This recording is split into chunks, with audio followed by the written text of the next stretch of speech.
আমি দীপশিকা। কেমন থাকবে আজকে উত্তরবঙ্গের আবহাওয়া, দক্ষিণবঙ্গের খবরই বা কি? কোথায় বৃষ্টি, কোথায় রোদ ঝলমলে আকাশ, তাপমাত্রার ফের বদল কতটা? আসছি আবহাওয়ার খবরে। বুধবারের পর থেকে দার্জিলিং, জলপাইগুড়ি, আলিপুরদুয়ার জেলার বৃষ্টিপাতের সম্ভাবনা বাড়বে। উত্তরের জেলাগুলিতে বজ্র বিদ্যুৎ সহ বৃষ্টিপাতের সম্ভাবনা রয়েছে। এই সপ্তাহের শেষ পর্যন্ত উত্তরের জেলাগুলিতে বৃষ্টিপাত চলতে থাকবে। বৃষ্টিপাতের সঙ্গে ঝোড়ো হাওয়া বওয়ার সম্ভাবনা রয়েছে। পশ্চিমী ঝঞ্ঝার প্রভাবে বুধবারের পর থেকে বৃষ্টি শুরু হতে পারে উত্তরবঙ্গের 2-3 জেলাতে।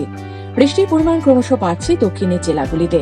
মাঝে মধ্যে মাঝারি ঝড় বৃষ্টি হচ্ছে। মঙ্গলবার থেকে দক্ষিণবঙ্গের বৃষ্টির পরিমাণ বাড়বে। কালবৈশাখীও হতে পারে। জারি থাকবে অরেঞ্জ অ্যালার্ট। হলুদ সতর্কবার্তা জারি করা হয়েছে। ঘন্টায় 40 থেকে 50 কিলোমিটার বেগে বইতে পারে দমকা হাওয়া। দক্ষিণবঙ্গের প্রায় সবকটি জেলাতেই এমনটা ঘটতে পারে। পাশাপাশি শিলাবৃষ্টিরও সম্ভাবনা রয়েছে। আবহাওয়ার খবর নিয়ে ফের হাজির হব। আজ এ পর্যন্তই।